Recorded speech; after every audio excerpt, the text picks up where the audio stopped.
ये कहानी एक छोटे से गांव के पास स्थित एक रेलवे ट्रैक की है, जो अब भूतिया ट्रैक के नाम से जाना जाता है। ये ट्रैक जंगलों से घिरा हुआ था और पूरी तरह सुनसान होता था। गांव के लोग इस ट्रैक से डरते थे क्योंकि रात के समय यहाँ एक अजीब सी खौफनाक चुप्पी छा जाती थी। कहते हैं अगर कोई रात के वक्त इस ट्रैक पर चलता तो उसे कभी न कभी अपनी जान गंवानी पड़ती। कहानी एक युवक विशाल की है जो ट्रैक डिलीवर कंपनी में काम करता था। विशाल का काम था रात के समय इस ट्रैक पर जाकर देखना कि कहीं कोई खराबी तो नहीं हो गई।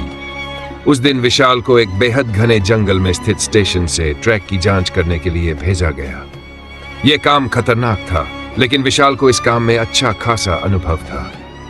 रात का समय था और चंद्रमा की हल्की रोशनी में ट्रैक पर चलने का अनुभव बिल्कुल अलग था। विशाल ने अपना बैग और उपकरण लिया और अकेले ही निकल पड़ा। जैसे जैसे वह ट्रैक पर बढ़ता गया, उसे एक अजीब सी चुप्पी महसूस होने लगी। यहाँ के वातावरण में कुछ तो था जो उसे बेचैन कर रहा था, लेकिन उसने डर को नजरअंदाज किया और अपने रास्ते पर चलता रहा। करीब 1 घंटे बाद विशाल को दूर से ट्रेन की हॉर्न सुनाई दी। यह आवाज बहुत ही तेज और कर्कश थी, जैसे कोई ट्रेन आ रही हो, लेकिन उसने ध्यान दिया कि यहाँ कोई ट्रेन नहीं हो सकती क्योंकि इस ट्रैक पर कोई ट्रेन नहीं आती थी।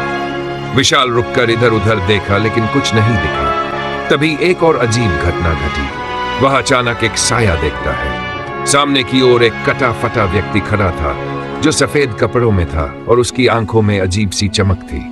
उसका चेहरा पूरी तरह से विकृत था और उसकी मुस्कान भी डरावनी थी। विशाल के शरीर में कांप का दौरा पड़ा और वह डर के मारे हिल नहीं पा रहा था। वह व्यक्ति धीरे धीरे उसके पास बढ़ने लगा और फिर बोला, तुमसे जुड़ा हुआ है यह ट्रैक और तुम भी यहां हो हमेशा के लिए। विशाल ने एकदम से मुड़कर दौड़ने की कोशिश की, लेकिन जब वह ट्रैक पर दौड़ा तो उसे एहसास हुआ कि वह वही रास्ता नहीं पहचान पा रहा था। वह एक ऐसे हिस्से में आ चुका था जिसे वह पहले कभी नहीं देख पाया था। ट्रैक के दोनों ओर घने पेड़ और जंगल थे और सामने एक पुराना स्टेशन दिखाई दे रहा था जो पूरी तरह से खंडहर में तब्दील हो चुका था।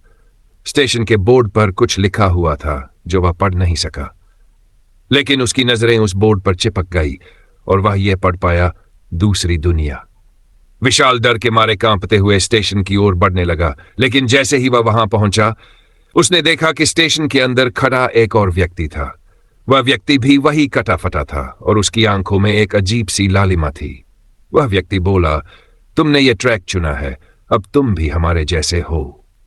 विशाल ने बिना देर किए भागने की कोशिश की, लेकिन वह जिस दिशा में भी भागता उसे वही खंडहर और वही घने पेड़ नजर आते।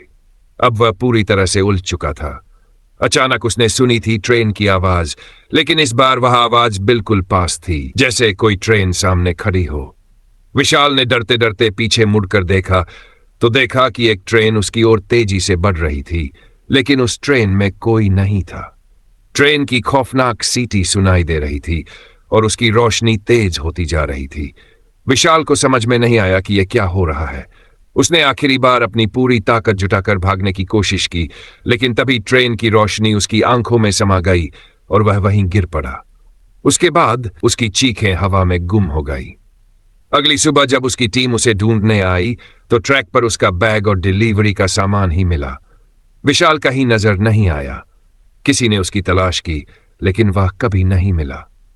वहीं उसी ट्रैक पर रात के वक्त अब भी लोग कहते हैं कि एक भूतिया ट्रेन की आवाजें सुनाई देती हैं, जो रात के समय उन लोगों को अपनी ओर खींच लाती है जो उस ट्रैक पर अकेले चलते हैं। और जब ट्रेन के गुजरने की आवाज गुम हो जाती है तो वही लोग हमेशा के लिए गायब हो जाते हैं, जैसे विशाल भी गायब हो गया था। आज भी गांव के लोग उस ट्रैक के पास जाने से डरते हैं क्योंकि वह ट्रैक अब भी लोगों को अपनी ओर खींचता है, एक अनदेखी दुनिया में।